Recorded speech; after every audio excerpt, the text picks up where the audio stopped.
Peuple congolais, n'ayez pas la nos vérités. Vous avez trop. Vous avez trop. Vous avez trop. Na mona oke bino tu bozo comprendre nango te.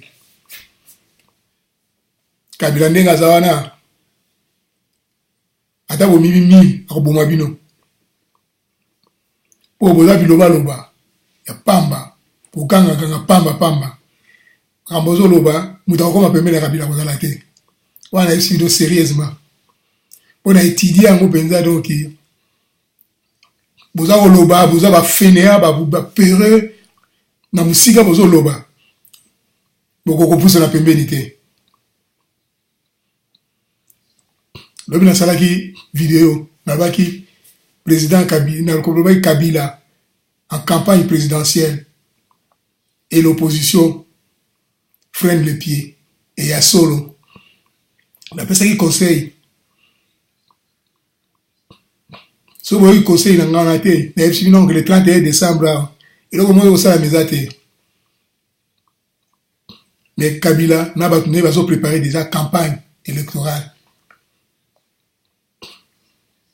Bino bozo landaka ba marche, banim tout ça là. Il faut boyoka. Nalanda bino trop. Nalanda ba combattant ba nani trop. Nalanda ngo. Mais pourquoi musa ngate? Na niveau to comme nango lelo, makambo to comme nango lelo, eza sur na niveau ba combattant ya ba musicien te. Et comme si on a makambo na niveau ya mitu. Ndenge ni mutu otambola, ndenge ni mutu ko sala.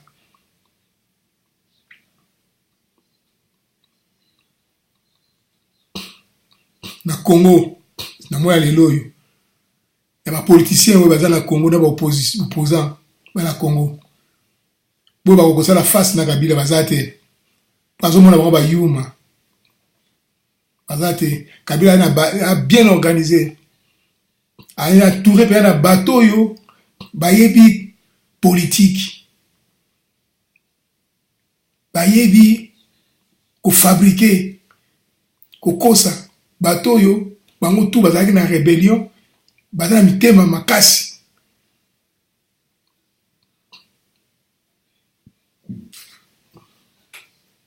Pour la Kabila, il faut stratégie. Pour Dengazawana, Azanet Nyamasa Zunisasi. Il n'a plus rien à perdre. Bonjour le CPI, Kabila Dengazawana. Soka comme na suka ki moyen de socialité asali ba dégâts mingi a okena CPI ta komi boma a kobeta masasi na mutu wana na FC bindo ngo soka comme na niveau peut-être suka ki moyen de société a komi boma ko se suicider a se présenter te ka na ba CPI na bino wana ba osala dégâts maximum pour ba yuma bozolo ba trop pamba mais na okabino yustu. La vidéo na bino bozo passer ba journaliste na bino nyo surtout la question bozo poser la question ko ya ba bébé ya tinate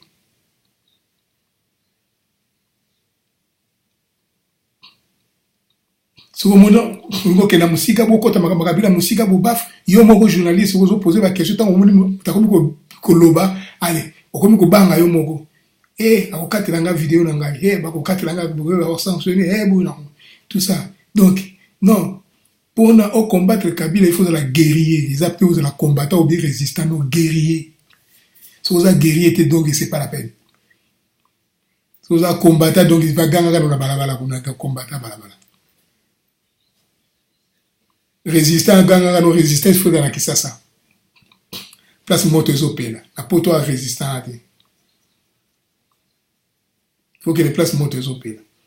Les places montent aux opéras pour commander.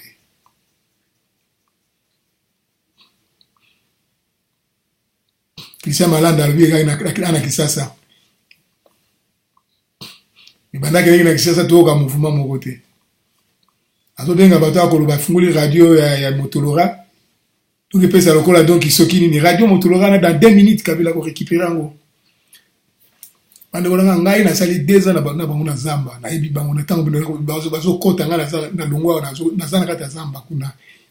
Na kota ba inongo kosoba ba café ba nini tout ça na tourner na kota ba Zamba kuna tout ça na bango ko dekana na bango na yebi bango bien.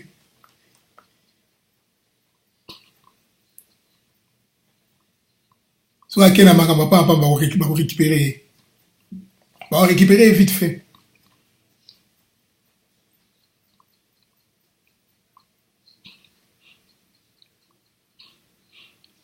Pour le long, on a un poteau de Sabino qui Mouto va venir Yves qui sombe. Il y a un mouto aller cerveau moteur et à Sukoyo. Il y a Kabila. Il y a campagne électorale. Tu as un cerveau moteur dans les alliés. Yves Kipsombe, ancien vice-ministre des Affaires étrangères et actuel communicateur de la majorité présidentielle et PPRD.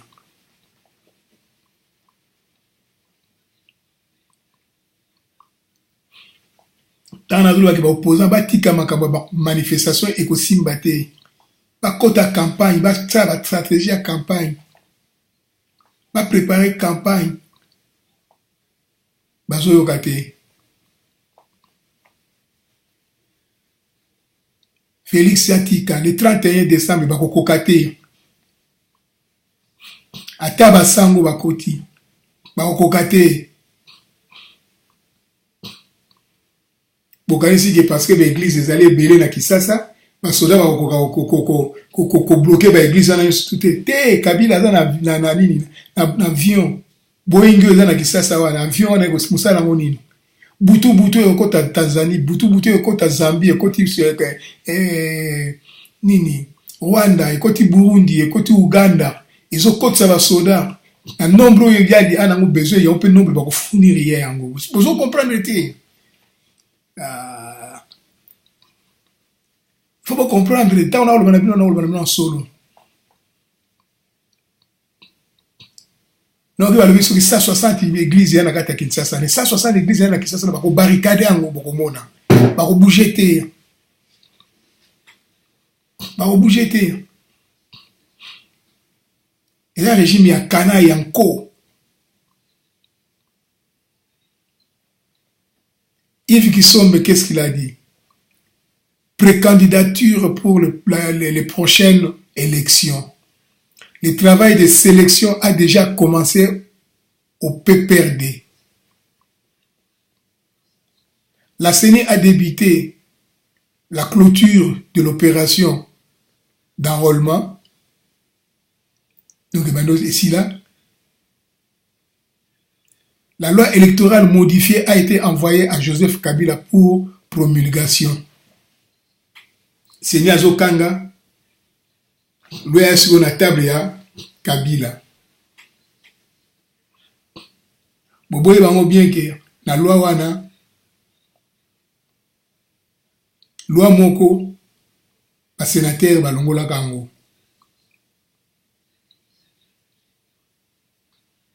Vote par ya machine. Vote électronique ou ya machine, yara électronique. Tout va boyer Kiango. Mais maintenant, Kabila, c'est lui qui va promulguer la loi électorale.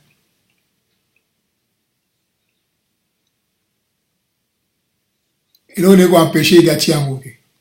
Où sont Gatiango, ce que nous avons dit, Bossani. Bango va occuper Binoté. Bango va préparer Kuna, Bango va sauter la race le 23 décembre. 2018, parce que l'élection est au Salama, le 23 décembre 2018. On est déjà prêt, on est prêt pour l'élection. Quand on te mettait que l'élection est au Salama, non, il est au Salama. Kabila va être prêt, si quoi. Stratégie, nous avons tout essayé qu'on est prêt.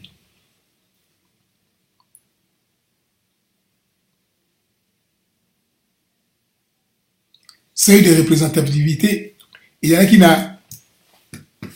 n'a 3. Kengo Adondo va revenir on a 1% pour la circonscription.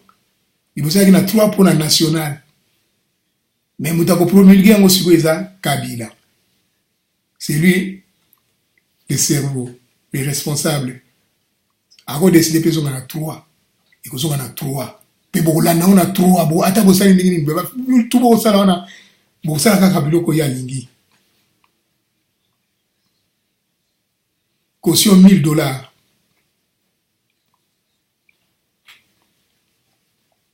L'opposition et la société civile mettent la pression pour avoir les élections le plus tôt que possible. Vous avez dit, bon, Bazali. Mais là, est-ce que les abangote la opposition, la société civile, Moutubazo Lingara fait élection salam, élection salam, élection salam. Il y a donc le 23 décembre, élection au salam. Alors, on a passage où on a compris les Congolais, qui sont besoin de comprendre les Makambo, on comprendre à partir de ici, l'opposition et la société civile mettent la pression pour avoir les élections le plus tôt possible. Et eux, ils ont accepté que le 23 décembre 2018, il y aura élection. Il n'y a plus de manifestations. Vous comprenez?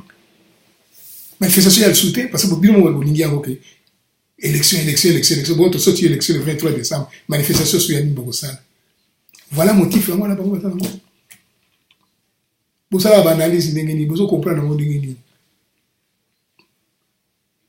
Vous avez yanke. Vous comprenez que yanke bilobe la pas.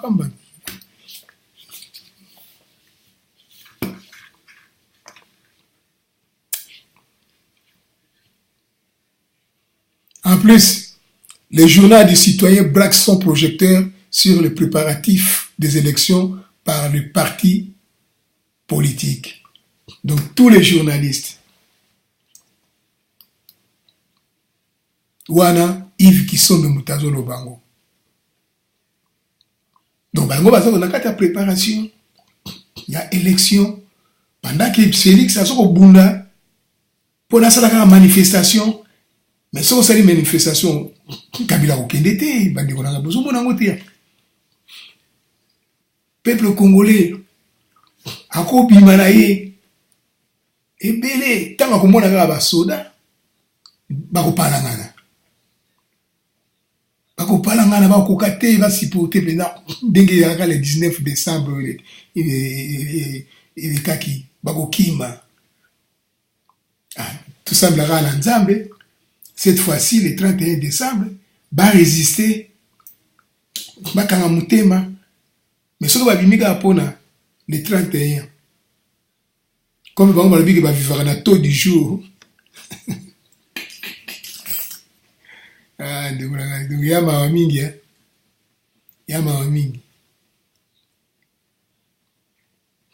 Soyez que Félix, donc, la belle Sikoyo. Rassemblement, tout mettre au point Sikoyo, stratégie pour la élection présidentielle. Tout est bandé qui ko intercaler bango. Na côté ya contrôle, il y a élection, il y a vote, il y a bureau de vote. C'est ça et l'autre qui gagne yangwana. Mais on a l'exalaire pas dans la manifestation. On commence par le PPRD. Pour Yves Kisombe, ancien vice-ministre des Affaires étrangères, et actuel communicateur de la majorité présidentielle, des réflexions permanentes sont engagées au sein de la majorité et du parti pour améliorer leur performance au prochain scrutin. Zoka, réflexion.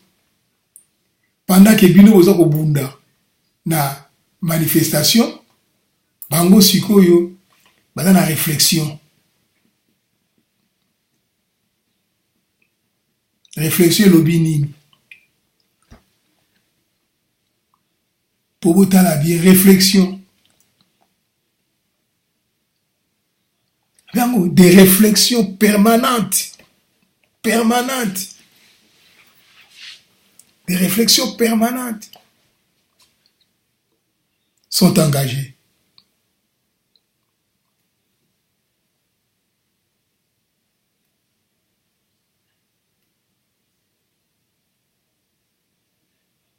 Pensez que l'on exprime. Réflexion. Donc, on a qu'à la recherche. Il y a ma stratégie. Mais il y a une opposition. vous avez la manifestation. Au moins, il comme une personnellement, comme Kobaye.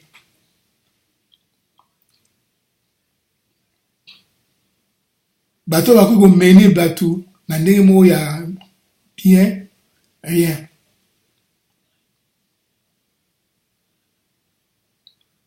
Manif est aussi mbaté.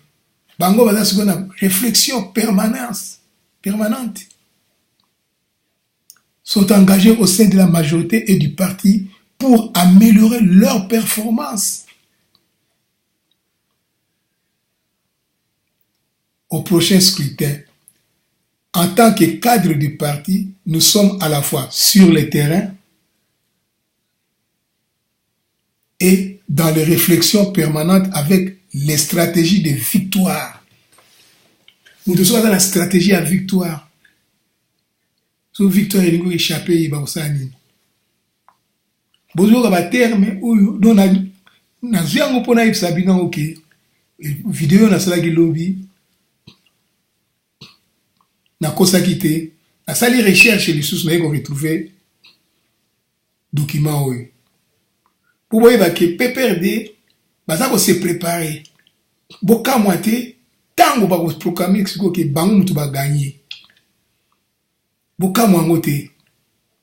Bolo bateko ba tricher, non. Pourtant, on va mettre fraude na bango ou bien stratégie na bango en marche, bino oza sans stratégie. Tout ça en décembre, tant au janvier. Et si et comme ok ni kubukana. Bino temps boya on va s'organiser trop tard. Na zo bien voyer ça bino opposant trop tard. Dans le ça va combattre, on va dire au ganga, on va voir le baké, Kabila, Boina Boy, tout ça là.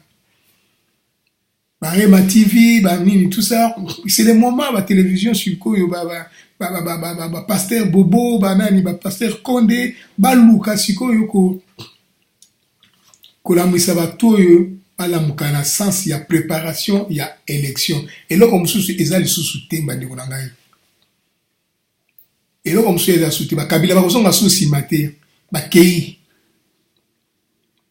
tambo la manifestation bazo mona lokola ba bébé bazo la biberon ba Félix va mona bino net ba bébé bazo la biberon et les manifestations ya nini lisusu et a tinate pour ko kendete Kabila ko kendete oye bien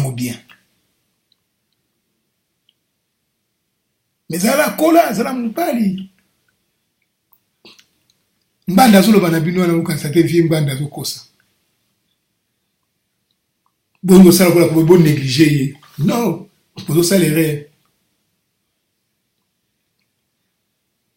Félix ko kansate mindelo zo mona ba mindelo yo ke ba yini ka Kabila non lukuta Kabila ba mindelo yo bazalete ba Louis Michel mutu ba simbi Kabila te na moya lelo Kabila ba simbi na ba mafia chinois ba mafia russe ba mafia ba grand peu monde ba grand financier ya mafia ba juif ya ba lar wana donc ba mafia ba onde ba simbi Kabila ya so ba simba isu na gouvernement moko te gouvernement père juvenile non Kabila ba sa échapper na contrôle na ye na zo ça ndongo sérieusement bien na yango wana izo salama ya mon Kabila zo kipe kututé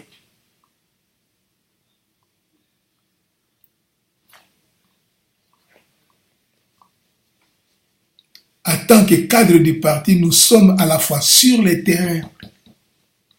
Dans le cadre du terrain, nous allons contrôler le terrain. Au lobby, Tokyo, voilà, contrôle le terrain. Nous allons contrôler le terrain. Voilà, on est sur le terrain. Frank John Bazawa.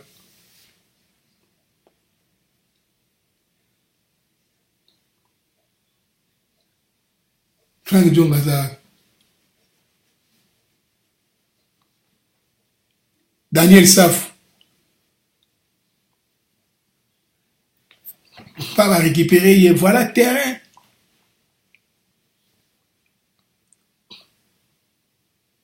T'as là procès, un faux procès dans la quête qui ça on a comme une sap. Pour pas que ça va gêner qui. Que so bon mec qui plutôt kanga bino ndenge boy. okomona après baotika bapeti wana me bakangi bango mpona balakisa bagene ya kini ke soki bomeki boyoki te bino mpe tokokanga bino ndenge oyo po bango moko bayebi yango bien ke bato wana baya bataka kamwi na sapu te bayebi yango me baosala na nkoo nazo bafélix tika botika makambo ya bamanifestation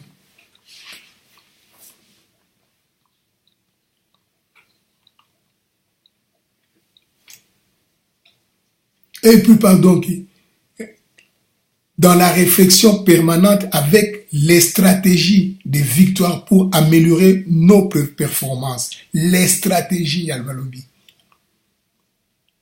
Au PPRD, nous sommes depuis longtemps concentrés sur prochaines échéances électorales. Parce que le scrutin commence pour nous juste au début de l'année 2018. Donc, c'est-à-dire, à partir de 2018, en janvier, coup de sifflet. Voilà ce que Félix Bossa a manifestation tina janvier février. Ah mais non. Nakomo bae bino. Nakomo bae.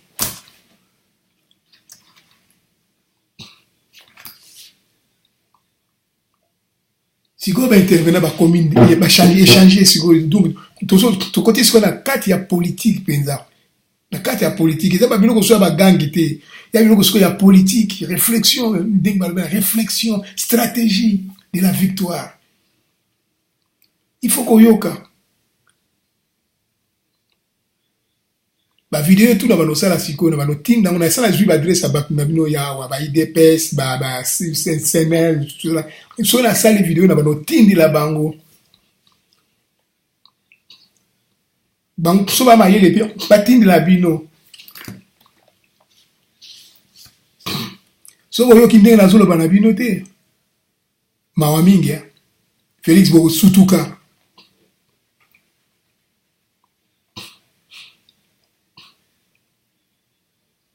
Poti lelo yo nanga sali recensement.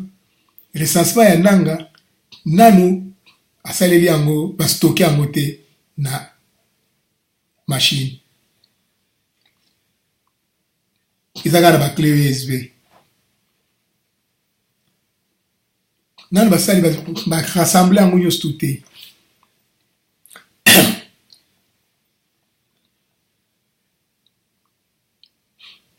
Batu na bino o baza na kati ya seni baza déjà corrompu.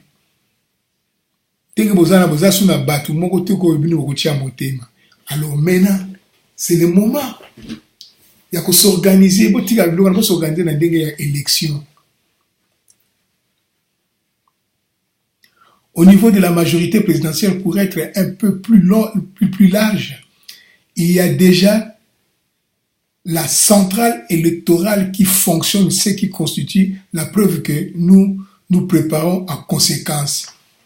Centrale électorale, il y a un laboratoire. Centrale électorale.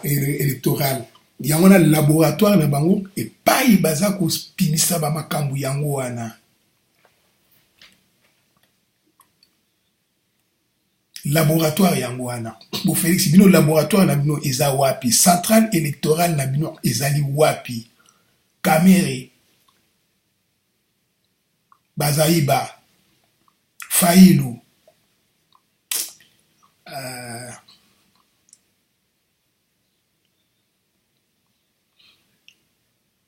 Namoni mutuka mo nakomo regretter soka azalaki na libanda oyo akoki ko vrai mobali ayaka ka Mbemba nakomo regretter Mbemba poye na vivaka ye a mobali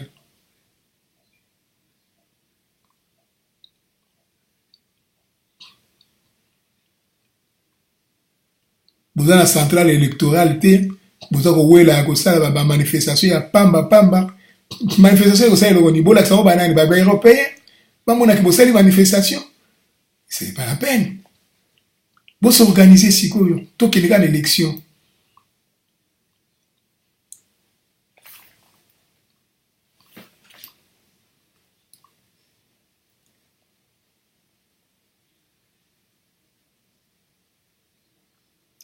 et au PPRD, nous nous focalisons sur des actions de terrain.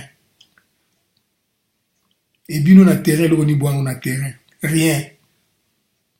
Na rien va Félix Boula mkana tongo boza na permanence na bino wana ka bozo baluka baluka kana kata ba bureau à permanence wana nga. Mais c'est tout. Nazo landa mouvement na bino te.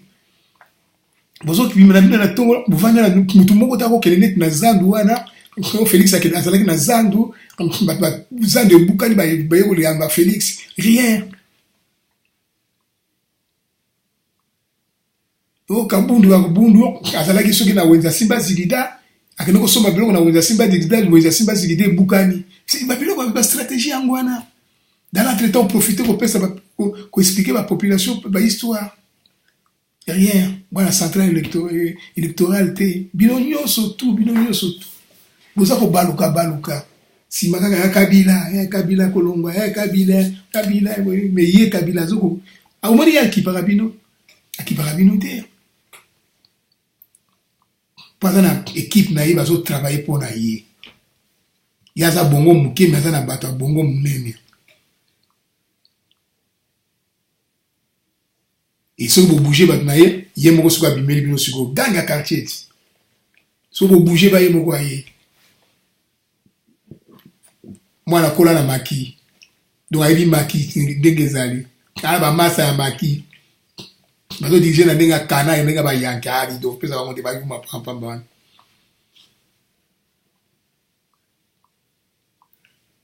Vous s'organisez à la base principalement, mais aussi sur la dynamisation des activités du parti aux quatre coins dans l'objectif de remporter le prochaine élection. Toujours remporter. Bazol va échouer stratégie de victoire, remporter prochaine élection. Donc baza sûr. Pendant que bino bozo ko traîner na balabala. Il faut que ça va monter en passe yangwana. Bon mona siko ba débat mususu ya pamba na kati ya poto wa to na Kisasa mais Kabila bazo kende. Calme. Bazo kende calme. Dans l'objectif de remporter les prochaines élections.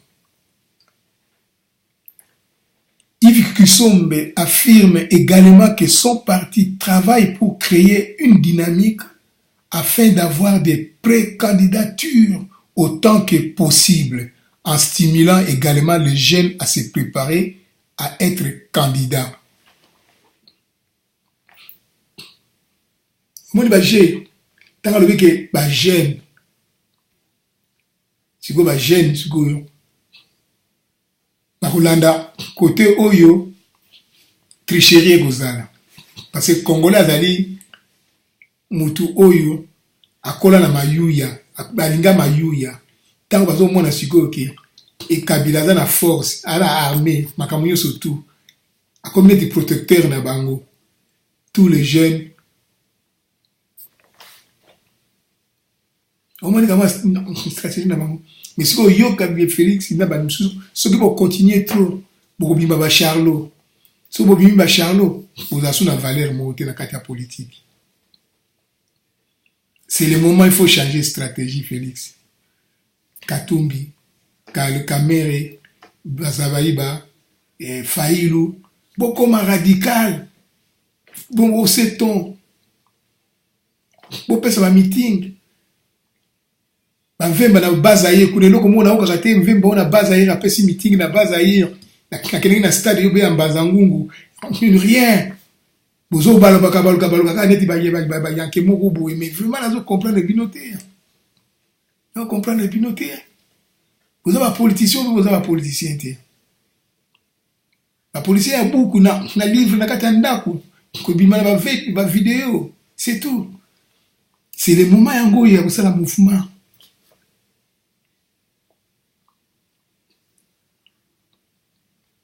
Il faut qu'on ait une autorisation au signaler. Mais yo moko kaka. boyebani pe et pas yo suyo kuma so ba moni yo a vemba ato telemi na bala ko ya balabala tango bandi ko belela batu bakobima bon s'organiser pour une élection c'est fini babiloko babiloko na pa la manifestation ne ko simbate même le 31 décembre ko simbate kabila ko bloquer bino tout basoda ba kuta Rwanda basoda ba kuta Uganda basoda ba kuta Zambie tout ça là. En plus, tant pour que tout va que nous compte la Messi après Messi marche. Mais beaucoup de monde en gros, beaucoup signaler par on démoina, beaucoup de personnes ont raison. Beaucoup beaucoup dans l'église ko Messi ce que c'est beaucoup bimaté. Beaucoup de monde en gros. Mais si nous avons solo, il va nous perdre en kanda. Beaucoup bimame cité ba okangabino na kati kuna. Mutawa libosa ko tia teme ba ko bete masasi. Et tant masasi ko beta ma isili, mutu muso ko bima azalate. Voilà une stratégie na bango. Ce sont des rebelles.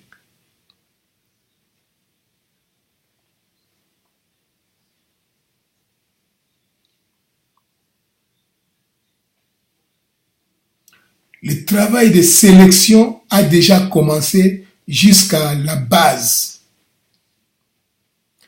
Nos fédérations travaillent en permanence, même à l'extérieur du pays, en mettant en place des stratégies pour la campagne électorale à venir à tous les niveaux. À tous les niveaux.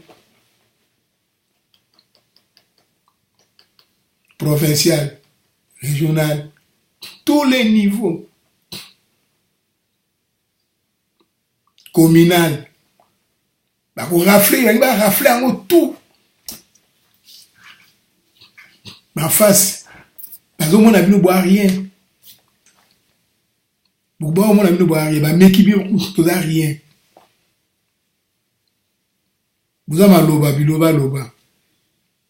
Mais en face, il y a mort, peuple congolais, à Zongisima, à Zokokate.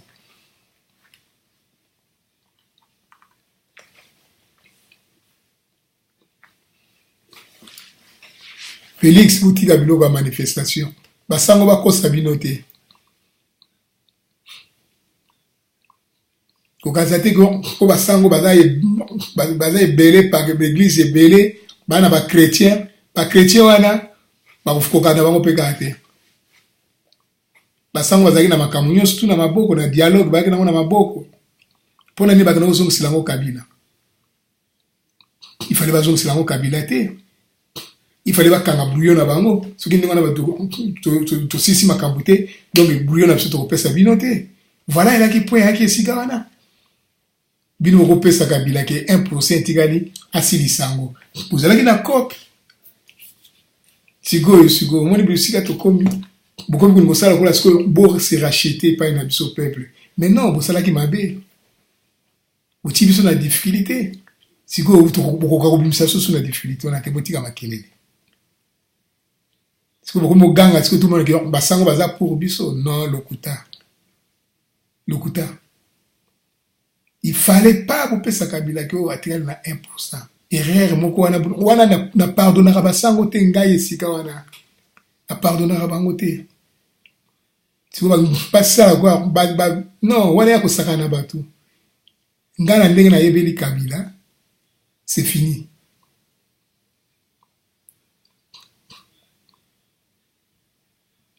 Ce qui l'élection l'équipe est dans un normal. Peuple a décidé. Pas vous allez y aller à urne. A décidé qu'on a. Allez voir si que contrôle, comptage, après comptage, il y a urne avec des photovoltaïques. PV pour signer sur place.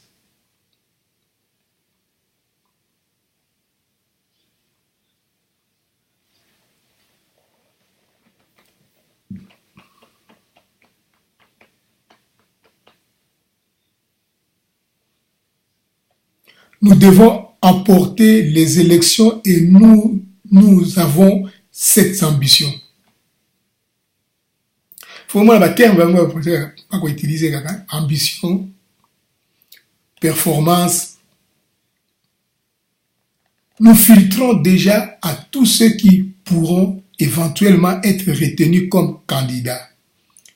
La question des dauphins ne se pose pas au PPRD ni à la majorité.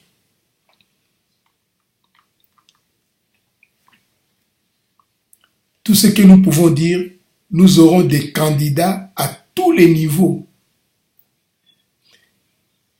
Et nous avons pleinement confiance au leadership de Joseph Kabila. Mais la question du dauphin ne nous intéresse pas.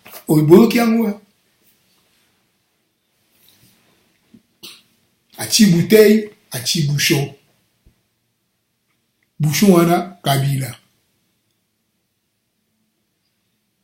Alors bien mot, nous avons pleinement confiance au leadership de Joseph Kabila. Mais la question des dauphins ne nous intéresse pas. Mais ils ont confiance dans Kabila. Ata bébé ango.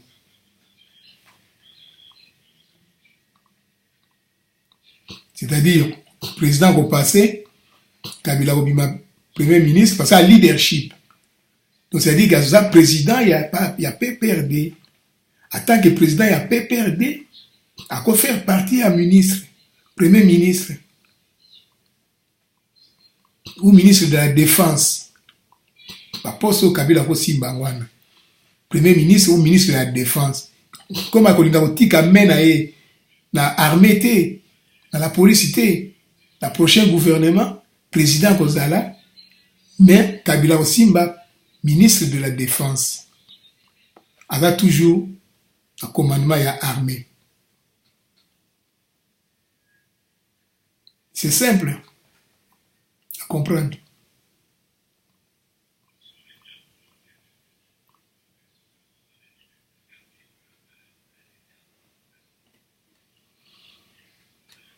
Mais la question du dauphin ne nous intéresse pas.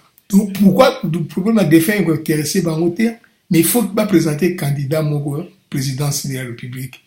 Il y a gouverneur provincial. Il y a un niveau de gouverneur, niveau de député, niveau de parlementaire. Mais si on est le niveau présidentiel, ils ont confiance à leadership. Leadership, c'est Kabila. Question à dauphin, ça ne nous intéresse pas.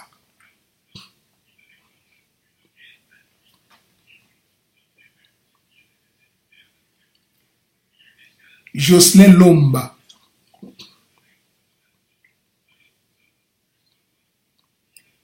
Jocelyn Lomba, le JDC, Journal du Citoyen. Vous voyez bien, Jocelyn Lomba. Pour moi, on a que PPRD, Bazar Mayele. Bazar Mayele, donc, ils ont été na poto, to beta ba match na poto. Tout ça, ba marambo ya mystique na poto. Ba mayu ya ba nini tout ça là. Il faut qu'on félicite, ba dire, ba Mayele. Ba Mayele ba ndeko na ngai. Jocelyn Lomba, le GDC, Journal des Citoyens, est un projet piloté. C'est un projet. Pour tel asikoyo et sikoyo, moteur na bango ezali. Fonctionnement na bango sikoyo. O différence na ba Félix. Ba combattant boyo kanga ndenge na zo explique na lo ko expliquer bino. O bino zo loba na ki ya biloko ya ba idée na bino ya makanisi. Eza besoin biloko ezo sala mate. Ya makanisi na bino bozo ko take kaka bino na bino kaka. Mais makambo ezo sala. Yoka moteur ya siko ya esika fonctionnement ya makambo ezo sala nzungu pe esika ezo toka. Jocelyn Lomba C'est un projet piloté par l'IFASIC, Top Congo FM, Actualité CD, animé par les étudiants de deuxième licence avec l'appui des professionnels des médias. C'est journal école avec une déclinaison radio sous l'égide de Top Congo FM, une déclinaison web portée par Actualité CD, veut fournir à la population une information expliquée afin de permettre une meilleure compréhension des enjeux et faits de l'heure. Bon, Félix, nous avons journaux, nous avons soutenu nos médias, nous aussi, nous avons préparé les médias, nous avons IFASIC, nous avons Top Congo FM, nous avons Actualité CD, nous avons étudiants, il y a deuxième licence. Donc, maintenant, appui à ma professionnel, il y a médias. Maintenant, si on a radio, Congo Top dans le lobby, maintenant, si on a web, site internet, piloté par Actualité CD. Si il faut que vous IFASIC, Top Congo FM, Actualité CD. Donc, il y a le journal, il y a le journal, il y a PPRD. Il faut que ça ait attention.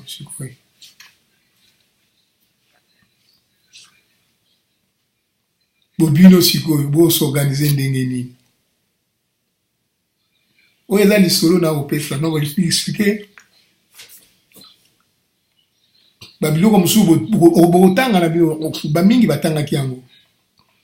Mais va comprendre qu'on a dengo été atanga leki na ye mais quand on a mujindo comme on a besoin qu'il y a l'inzungu abasenzi ezotoka nzungu ezotoka bazana projet na bango Jocelyn Lomba, ça c'est un projet babengango journal des citoyens Bobino. En quelque sorte, pour nous faire comprendre, bien les manifeste. Journal des citoyens, les années de manifeste na bango bazana ngube Félix, bino besoin de manifeste. Besoin d'accélérer na marche. Les gens préparer ma cam. C'est ça nous on a mon babé. Comprendre le terme.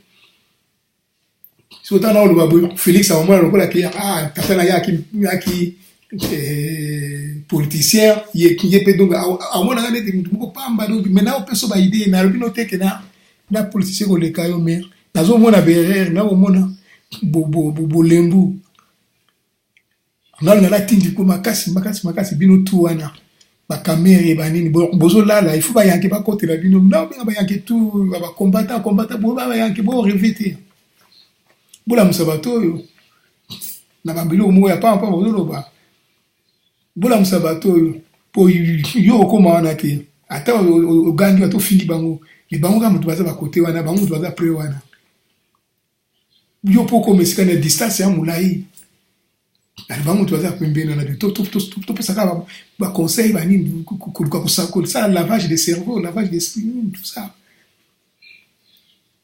vous mon amote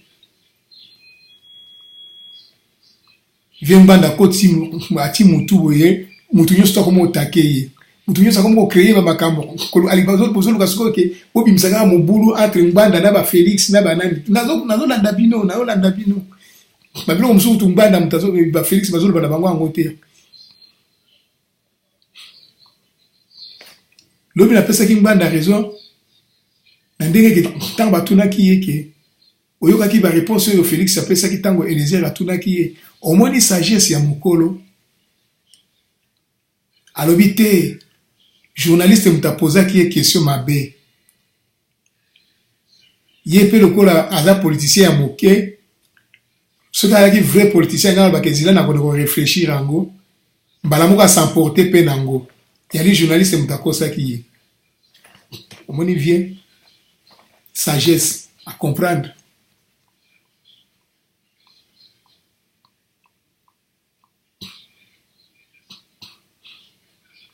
Mais ce qu'on a la carte na bango, makameko changer. Pas une expérience. à travailler un dictateur, à travailler un dictateur, à une technique à un dictateur, à genre du renseignement, pour ça, il y a formation à renseignement. Mais si vous allez négliger, vous comprendre le soutien au Congo Bolingini. Jocelyn Lomba, en répétant sur Jocelyn Lomba, le GDC, Journal des citoyens, on a la bengi manifeste, est un projet piloté par l'IFASIC, Top Congo FM et Actualité CD, animé par les étudiants de deuxième licence avec l'appui de professionnels des médias. Ce journal école avec une déclinaison radio sous l'égide du Top Congo FM et une déclinaison web portée par actualité.cd veut fournir, comprenez ce que, veut fournir à la population une information expliquée afin de permettre une meilleure compréhension des enjeux et faits de l'heure. Et pourtant, bangba bumimboka. Talamboule beti de l'eau na kisa se komi. Na mai batmaya komela ezate. Donc, les enjeux yangoana, va détruire tout, va bomber tout. Va zuba mbongo na bango, va bomber bomba seli ma kamyo si ce qu'on va sur na besoin mbongo te. So ba ke bon, so boliki to bongisa, putika so ba to bebisa yango, to bongisa yango. Pour moko déjà ça gangi kuna ke na 2018 to sala autoroute. Ba bandi.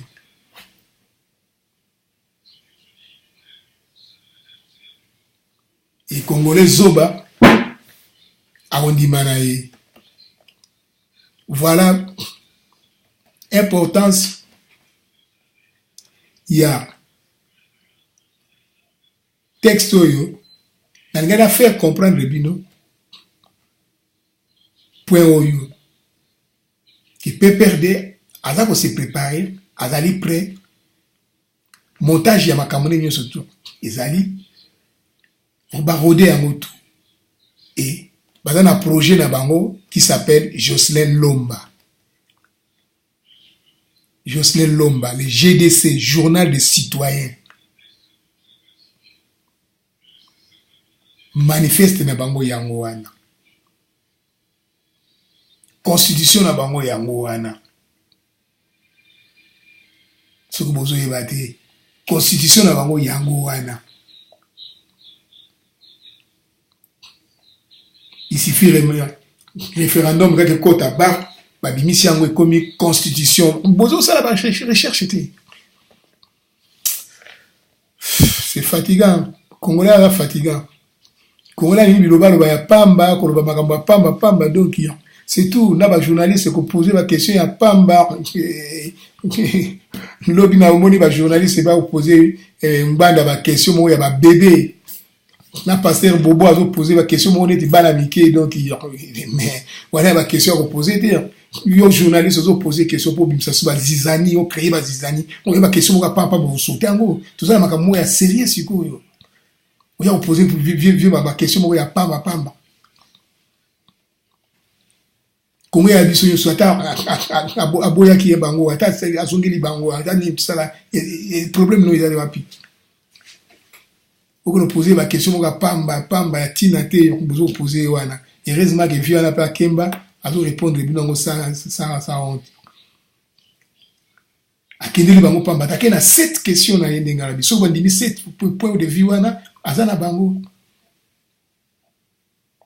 mais so bandimi yango te mawa po ya na 7 points de vue na ye awa bango bazana Jocelyn Lomba bo Félix bazana nini rien Faïlou donc azo baluka rien. Gamé rien. Bazari ba donc tout rien mais via que na 7 points na ye. Ye di moi que na oya ye 7 apesi bangongo. So bazami bali bane ke tete boyo to lingo. Pour magasin la maille, c'est un maille, ya bimana c'est un maille. Mais non, à cause de l'année musica zo ya za vie, ça comme vie. À la musica pour la nandenge ya zo le banabino. Et c'est tout. Enfin, tout ça, Il servira de portail. Jocelyn Lomba servira de portail à un débat voulu, équitable et équilibré au sein de l'opinion publique.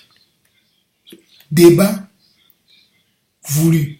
Il servira de portail à un débat voulu, équitable et équilibré au sein de l'opinion publique. Il devra également renforcer les liens durables entre la plus grande école de journalisme du pays et les médias congolais afin d'assurer une adéquation entre formation et terrain.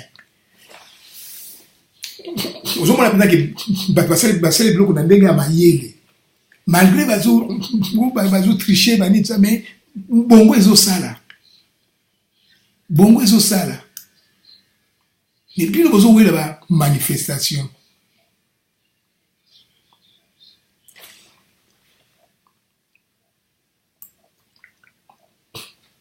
Vous avez la manifestation.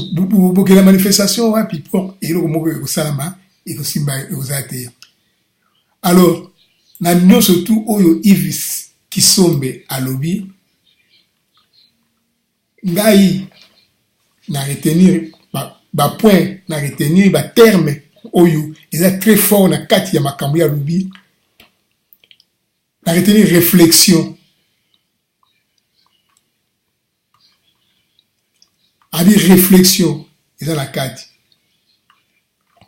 Bino moboko oyebi réflexion. Na tina ko expliquer en côté terme oyo na arrêter na récupérer. Oyo peut donc pour toi que bazo travailler après. Performance, stratégie de victoire. Stratégie de victoire, c'est là la tricherie. Comment ils vont avoir la victoire? Et si la victoire échappe, qu'est-ce qu'ils vont faire? Vous comprenez, non? Donc, tricherie. C'est là où on va tricher. La centrale électorale, c'est là le laboratoire. Test, test, pas négatif, positif. Positif, c'est que tu tournes en haut. Oui, et comme une positif, c'est bon. Tiens la pembée. Si des actions de terrain, l'objectif de remporter les prochaines élections. Le travail de sélection a déjà commencé jusqu'à la base. Une fédération de travail en permanence, même à l'extérieur du pays. Des stratégies pour la campagne électorale à venir à tous les niveaux. Nous devons emporter les élections et nous avons cette ambition. La question du dauphin ne se pose pas au PPRD ni à la majorité. Là, mais si nous vis-à-vis que Maraba, tout le monde va dauphin et à shooter. Vous y l'avez mon collègue, vous m'en avez moutoir, bimagaka. Puis Maraba linga ça, bien on dit aux salama. Pas occupé binoté pour mon oiseau, il va soda. Nous avons pleinement confiance au leadership de Joseph Kabila. Mais la question du dauphin ne nous intéresse pas. Jocelyn Lomba, GDC, Journal des citoyens, est un projet piloté par le journal citoyen par l'IFASIC, Top Congo, FM, Actualité, CD, animé par les étudiants de deuxième licence avec l'appui des professionnels des médias. Ce journal école avec une déclinaison radio sous l'égide de Top Congo FM et une déclinaison web portée par l'actualité CD. Une information expliquée, meilleure compréhension des enjeux et fait de l'heure. Un début voulu équitable, un débat voulu équitable au sein de l'opinion publique. Voilà. Histoire. Texte Ndengi, Israël Ezali. Mais, Attends, PPRD, alors s'est préparé, il y a manifestation pour les assunati dans mon côté. Mutako sabinote. Ati na mon soute. Au moins, niveau PPRD a commis nango. Donc, tout, la bureaucratie, structure est vendue. Ils ont dit la jour J. Pour le bien, depuis en 2018, histoire est vendue. Et pendant ce temps-là, le 31 décembre 2017, les catholiques seront dans la rue.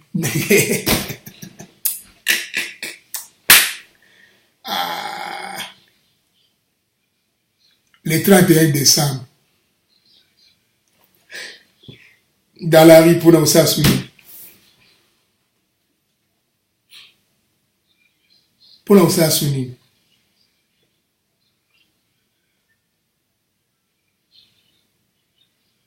Pourquoi le 31 décembre? Ça ne sert plus à rien. Pour beaucoup salariés, beaucoup côté. Pour dire non à la confiscation de la démocratie. Mais les catholiques, confiscation, il y a démocratie. Il y a un abino. Il y a un abino, il fallait bobo makabila na l'air wana.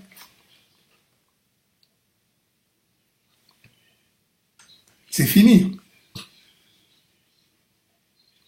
Cette marche est un cri pour libérer l'avenir du Congo et vise notamment à pousser le gouvernement à respecter les mesures de décrispation de la scène politique telles que décidées par l'accord de Saint-Sylvestre. Mais Saint-Sylvestre, c'est aussi le 31 décembre. Et aussi le 31 décembre, vous savez, sur la prison, vous voyez bien.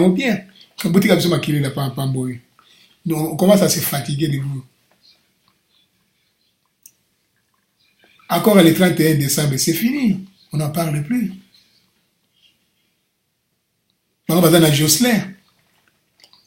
Déjà, la Jocelyn, ils ont le 30 décembre, qui peut en sauter. Le même le 31 décembre, l'opposition politique et radicale a également prévu des marchés.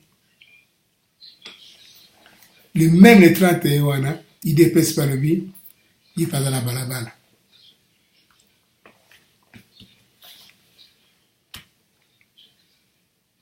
Non, mais c'est ça. Pourquoi vous dites le 23 décembre 2018, parce que il y a la date où ceux qui faisaient l'élection salamité, mais le 31 décembre, c'est fini. C'est fini. Pour Yomo Félix Namundokono Zolobaki, élection salam en 2018. Et puis vous allez impossible que pour ça là que transition sans Kabila. Vous mettez transition à la montée. Et puis attaque transition égalité Kabila vous allez kawana. Bano yanko. Bon vous n'avez pas été bobo vanda du token le 23 décembre ndengo wana kaka. Et puis vous continuez à signer ma papier là. Pour bateau vous allez retrouver là bateau mafia.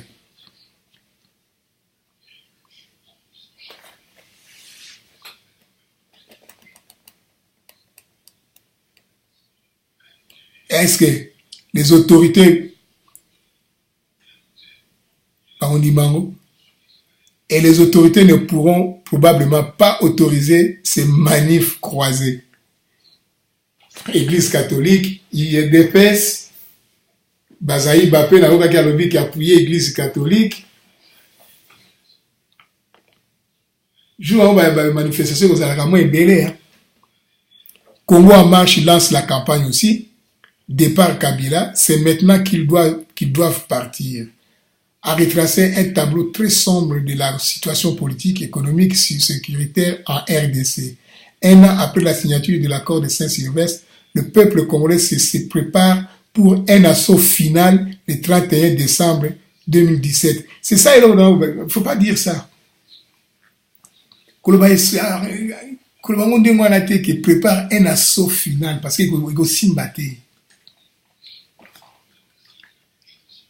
Assaut final faisait le 23 décembre 2018. Le 31 décembre 2017, c'est impossible.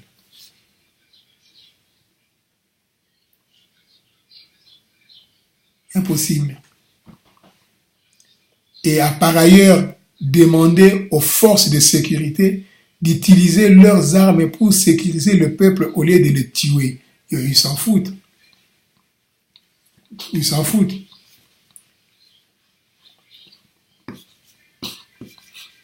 Bon, on va tuer les soldats qui ont sauté, les policiers ont sauté. Il y a au moins la police qui va sur la Félix qui va à la porte. Il y a des policiers qui vont sur la bête. Bête, parce que moi, je suis quand on va sur la Félix, pas sur la Nédia. Bandeko. Il y a des gens qui vont sur la bête. Et t'as la boue, il y a des cima. Pour nous, vous avez des Cameroun à Ndenge. T'as tant que Félix va sur la police, na officier. Mais t'as la boue, il y a des cima. Comme ça, il y a des Kaboul na Tiangoneti ekoti. Tala bangonde batelema ki bango wana. Maoyate pour la bango. Ça, c'est des paroles. Tant aux autres basigo yomoko aux arts révolutionnaires. Aux autres la police qui va pour ma propriété. Va protéger le peuple na mindu ki na bango. Mais non. Bobima we ko ya. Les traités de Bobima we ko ya. Bien on dit ba ndengwana. Étant yo zolo ba na policier donc c'est-à-dire wana bobangi. Mutu aza pembe na yo, alinga accompagner yo. Tanga yo kike ozolo ba na policier ke munduki na bango ba protéger biso ba boma ni te tanga lobi kombo ya ko boma mutu aza pembe na bangi si la boya te. Aboya te magama onde ande ngwa ba boma ka pe kuna. Na boya ngate. Il y a un qui vous a rien. Vous n'êtes pas des guerriers. Alors Félix à comprendre, à la gêne, à comprendre à sa stratégie, à préparer l'élection à calme, dans le bureau à vote, tout ça, aïe bandini, bako tia calme, nini bako intercaler bango, mouvement na bango, nini bako bloquer bango. C'est le moment. Il y a aucun l'extérieur pas de manifestation.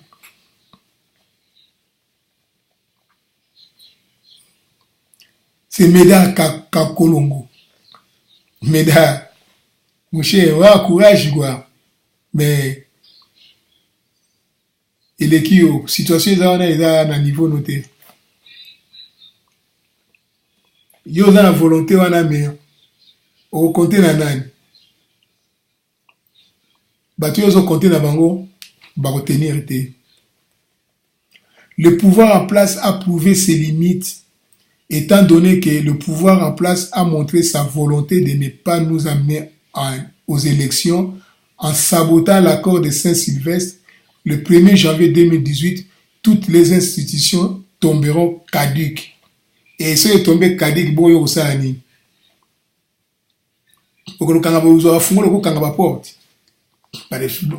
c'est les choses à moi. Aussi, va foutre beaucoup quand on va porter les dents. Vous avez sur la mandat et bobima. Mais ceux qui vont au comme si comme ça la dengue en a été. Mais quand dit qu'on va faire d'accord quand on a été le 23 décembre, si vous comprenez le motif.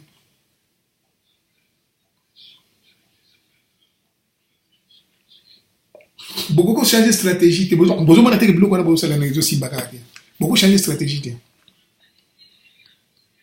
Tu as un petit informaticien bazawana. Ma parole ya nanga on a fait du coco tango ce beti du siko. Koye bango siko mémoire nango ba stock nango reza nini na carte structure nango.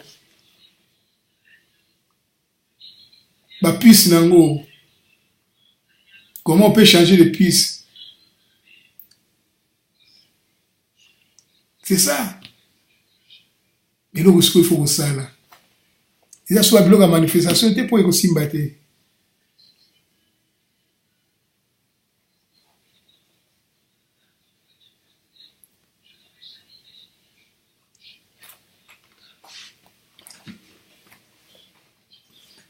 Médard Kankolongo, mon cher, Yoka, Yoka n'est pas ça. Tu as besoin de yo parce que un jour, vous avez un grand homme politique. Qu'on a commis, sacrifié Pamba te, au Bundi trop, dans l'anda yo trop. Tu es un brave. Mais manifestation, ça ne sert plus à rien. Bana loucha, bana tout ça là, vous se préparer si vous avez jeune, vous avez étudiant, vous se préparer si vous dans le bureau, il y a vote, il y a vous s'installer dans le bureau à vote, va contrôler. C'est ça la stratégie.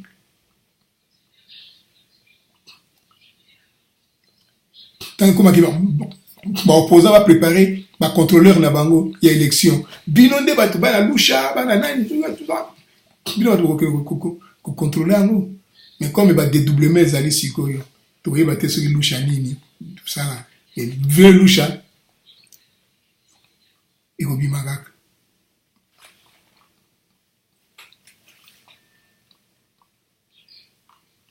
Voilà des alliés comme na ibsaki Médard. Et na ya kotala sikoyo na Senango, le MNC soutient la marche des chrétiens prévue le 31 décembre. La marche tout est bimaka.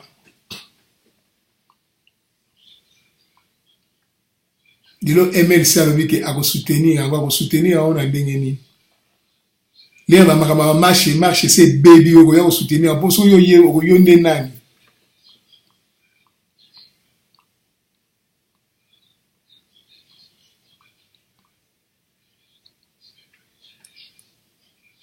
Il y a 16 grands partis politiques dans le Congo et 4 grands géants.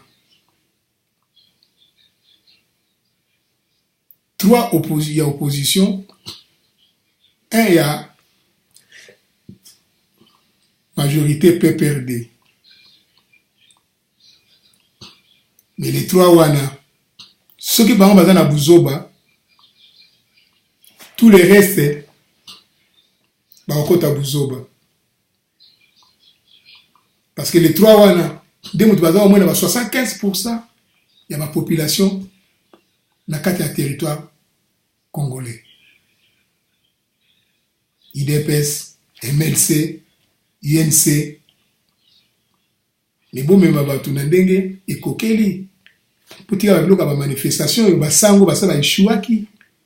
Pour nga basango ba ishuaki, baso nga ba se rattraper, mais il y a la tira mon côté.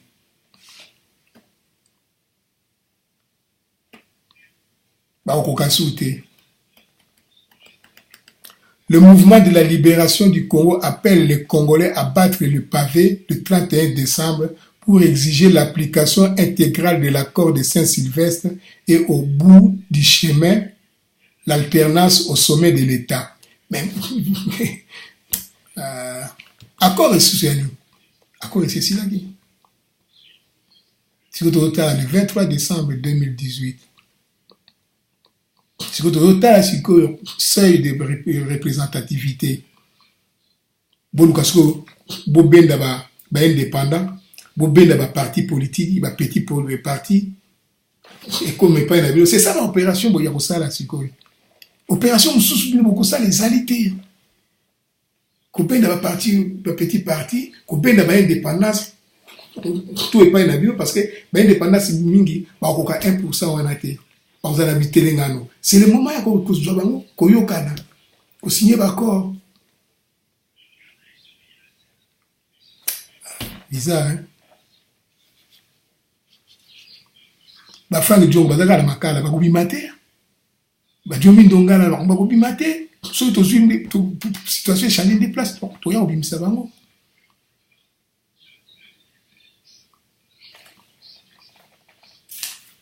Voilà, va dire histoire ici Gezali, Yangouana. Et dans l'entretemps, il faut comprendre le souhait. La société civile préoccupée a béni la société civile préoccupée par les frappes aériennes de l'armée ougandaise. Comment se fait-il que l'armée ougandaise, à côté de la territoire d'Abisso, à Managobeta Massasi, kubeta kuboma batu, mais c'est bizarre.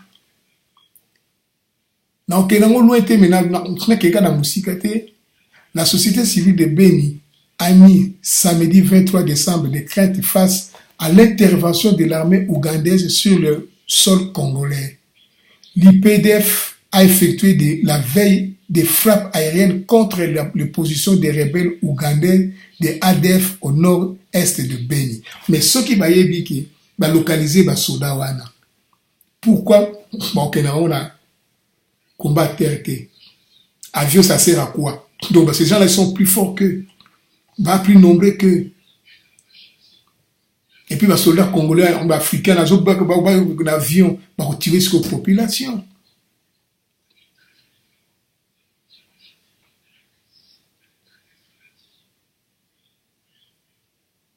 Voilà, ben, on a fait comprendre que PPRD, bazali prêt, parce qu'on s'est préparé, mais biso tozo ko lukana ko bundana no ndenge ya manifestation. Pour ceux qui Félix Alingi na ba poser ba mona na foule bimi. Ah, bah c'est plus que tout le monde bimi ça qui bat. Non. Foule ceux qui bimi ko ça combien de jours? PPRD ya biango. Bango ba aboti ka bango batambola. Ba ça eloko moko te. Bango bango pe ngana bango. Ba batankoti. Aboti ka bango batambola déjà ba tout siso bango batambola batambola bango. Parce que bango makamona bango tout ici salami makasi.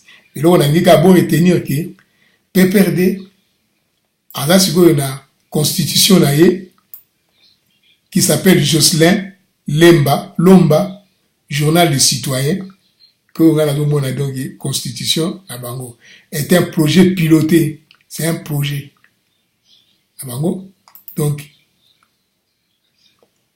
la degonangai n'a fait comprendre nos bisika oyo. Donc na expliquer bino que la manifestation pour nangai est sur na tina mokote. Il est temps ya ko travailler sikoyo. Comment est-ce que l'élection peut passer? Comment est-ce que tu as calme la tricherie, si tricherie est, mais comme tout est vanité, moyen mon na yo, bandi mayo, ezalité. Mais si on a changé ta technique. Vidéo na otindi lango batu na bango ya ba IDPS ya ba MLC ya ba INC o bazali na Europe bango mutu ba komema on suke pa ya batu na bango ngala za mutu ya kofinga te na mutu oyo ya idée